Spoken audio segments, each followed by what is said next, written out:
Hey friends, this is Pallavi and a warm welcome to all of you on this YouTube channel. दोस्तों आज के इस session में हम सभी चर्चा करेंगे बीपीएससी के PYQs को, जो कि केमिस्ट्री सब्जेक्ट का रहने वाला है। किस सब्जेक्ट का रहने वाला है? तो केमिस्ट्री सब्जेक्ट का रहने वाला है। ओके, तो आज के इस सेशन में हम सभी क्वेश्चन नंबर 61 से लेकर के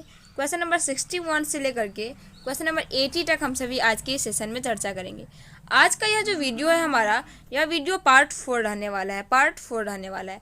आज से पहले पार्ट 1, 2 और 3 अपलोड किया जा चुका है, तो पहले आप उस वीडियो को जा करके अवश्य देख ले। यह जो वीडियो हमारा है वह घटना चक्र का है। किसका है? घटना चक्र। ओके, घटना चक्र सीरीज हम सभी स्टार्ट किए हुए हैं, जिसमें हमारा आज का यह जो वीडियो है वो पार्ट 4 है। ओके, इससे पहले हमने फिजिक्स के वीडियोज़ को अपलोड किया हुआ है, आप अगर चाहें तो उसे भी जा करके चेक कर सकते हैं। ओके, तो चलिए आज की सेशन को हम सभी शुरू करते हैं। हमारा जो पहला क्वेश्चन है वो है पारद धातु मिश्रण है। किसका? अति रंगीन मिश्र धातु होती है, कार्बन युक्त मिश्र धातु होती है, या फिर पारद युक्त मिश्र धातु होती है। तो पारद धातु मिश्रण किसका होगा? तो पारद युक्त मिश्र धातु की होगी। Option number C is correct answer. Okay, चलिए हम सभी नेक्स्ट क्वेश्चन की ओर मूव करते हैं। Next question number 62। Question number 62 है, खाना बनाने में प्रयोग की जाने वाली गैस मुख्यतः कौन सी होती है? तो खाना बनाने में हम सभी मुख्य रूप से मीथेन गैस का उपयोग करते हैं। किस गैस का उपयोग करते हैं? मीथेन गैस का उपयोग करते हैं। Option number C is correct answer. चलिए अब थोड़ा सा इसके हम सभी एक्सप्लेनेशन को देख लेते हैं।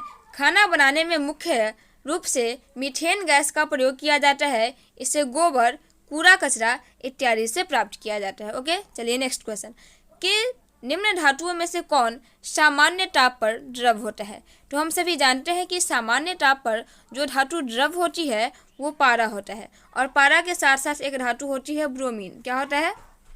ब्रोमीन। ये भी क्या होता है? द्रव अवस्था में पाया जाता है, लेकिन पारा जो है वह क्या होता है? सामान्य ताप पर द्रव होता है, क्योंकि इसका प्रयोग हम लोग थर्मामीटर में टेम्परेचर को मापने के लिए भी करते हैं। ओके, चलिए नेक्स्ट क्वेश्चन। ठोस कपूर से कपूर वाष्प बनाने की प्रक्रिया को क्या कहते हैं? तो इसको हम सभी ऊर्ध्वपातन सब्लिमेशन कहते हैं। Okay, option number D. ये तो क्लास 6 में ही पढ़ना है हम लोगों को। इसका थोड़ा सा एक्सप्लेनेशन देख लेते हैं। ठोस कपूर से वाष्प कपूर बनाने की प्रक्रिया ऊर्ध्वपातन कहलाती है। ऊर्ध्वपातन वह प्रक्रिया है जिसमें ठोस पदार्थ गर्म होकर के सीधा गैसीय अवस्था में परिवर्तित हो जाता है। जैसे यह जो कपूर है यह किस रूप में है? ठोस रूप में है। और अब हम इसको जब रिएक्शन कराएंगे तो यह डायरेक्ट गैसीय कपूर, गैसीय अवस्था में पाया जाएगा। यह हमको डायरेक्ट किस अवस्था में मिलेगी? ठोस से गैस अवस्था में मिलेगी। और इस विधि को जो हम कहते हैं वो कहते हैं सब्लिमेशन। क्या बोलते हैं? सब्लिमेशन, या फिर हिंदी में बोलते हैं उसको ऊर्ध्वपातन। चलिए नेक्स्ट क्वेश्चन। पीतल के बर्तनों को कलई करते समय गर्म बर्तन की सफाई के लिए प्रयोग किए जाने वाला अमोनियम क्लोराइड चूर्ण में निकलने वाला धुआं है।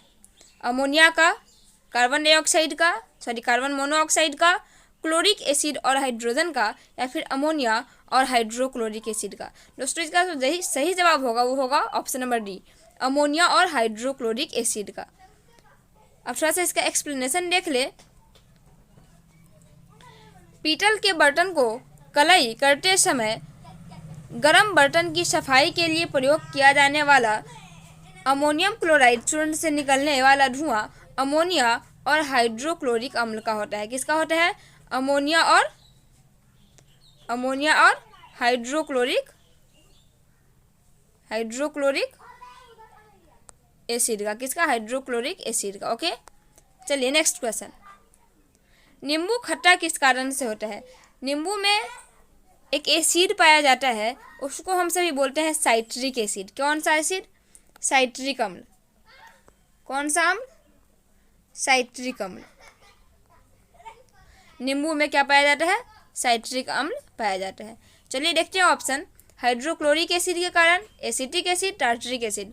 नहीं, ये सभी नहीं होगा, इसका होगा साइट्रिक एसिड। कौन सा एसिड होगा? Citric acid. Option number D देखते हैं। यस, बिल्कुल। साइट्रिक अम्ल के कारण नींबू क्या होता है? खट्टा होता है। चलिए नेक्स्ट क्वेश्चन। वाहनों से निकलने वाली गैस कौन सी है? तो वाहन से जो गैस निकलती है उसमें एक नहीं कई सारे गैस होते हैं, जैसे कि कार्बन मोनोऑक्साइड,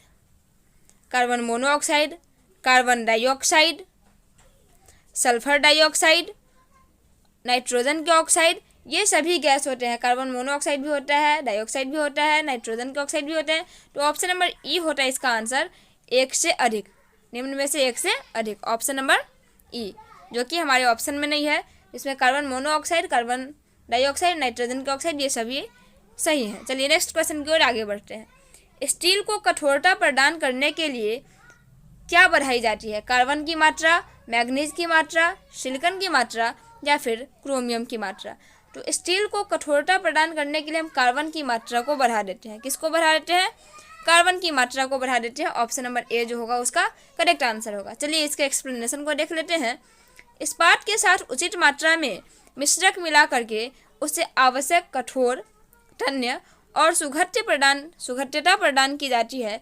लोहे में जितना अधिक कार्बन मिलाते हैं इस्पात मतलब स्टील उतना ही हार्ड बन जाता है, कठोर बन जाता है, और कठोरता बढ़ने से उनकी भंगुरता भी बढ़ती जाती है। चलिए नेक्स्ट क्वेश्चन की ओर चर्चा करते हैं। किस खनिज से रेडियम प्राप्त किया गया था? किस खनिज से रेडियम प्राप्त किया गया था? चूना पत्थर, पिंच ब्लेड, रूटाइल या फिर हेमेटाइट? इसका जो सही आंसर होगा वो होगा option number B, pinch blade से हम लोग रेडियम प्राप्त किया गया था। पिंच ब्लेड से क्या प्राप्त किया गया था? रेडियम प्राप्त किया गया था। पिंच ब्लेड जो है वो रेडियम का एक अयस्क है। क्या है? रेडियम का एक अयस्क है, लेकिन पिंच ब्लेड जो है उसमें रेडियम का अनुपात अत्यधिक कम होता है। क्यूरी दंपति ने रेडियम प्राप्ति के लिए पिंच ब्लेड का ही शोधन किया था। चलिए नेक्स्ट क्वेश्चन की ओर चर्चा करते हैं। नेक्स्ट क्वेश्चन नंबर 70 है।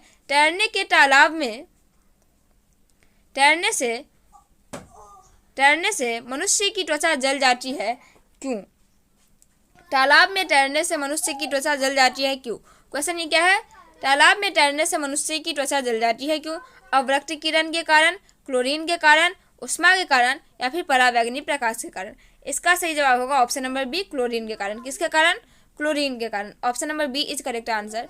तालाब में तैरने से मनुष्य की त्वचा जल जाती है, क्यों? क्योंकि तालाब में जल शुद्धिकरण में Cl2 का प्रयोग किया जाता है, क्लोरीन का प्रयोग किया जाता है, और क्लोरीन की अधिकता होने के कारण शरीर की त्वचा जल जाती है। किसके कारण? क्लोरीन के कारण शरीर की त्वचा जल जाती है तालाब में तैरने से। चलिए नेक्स्ट क्वेश्चन। हाइड्रोजन को जलाने से क्या बनेगा? ऑक्सीजन, राख, मिट्टी या फिर पानी? क्वेश्चन क्या था हमारा? चलिए एक बार फिर से चेक कर लेते हैं। क्वेश्चन हमारा था हाइड्रोजन को जलाने से क्या बनेगा? तो हाइड्रोजन को जलाने से क्या बनेगा? हाइड्रोजन को जलाने से जल का निर्माण होता है, क्योंकि हम सभी जानते हैं हाइड्रोजन जो है उसमें जल में हाइड्रोजन के 2 अणु और ऑक्सीजन के 1 अणु मिले होते हैं। हाइड्रोजन में के 2 अणु और ऑक्सीजन के 1 अणु मिलते हैं, तब किसका निर्माण होता है? जल का निर्माण होता है। किसका निर्माण होता है दोस्तों? जल का निर्माण होता है। किसका? जल का निर्माण होता है। ओके, तो हम क्या करेंगे? हाइड्रोजन को जलाएंगे तो क्या बनेगा? जल बनेगा। क्या बनेगा?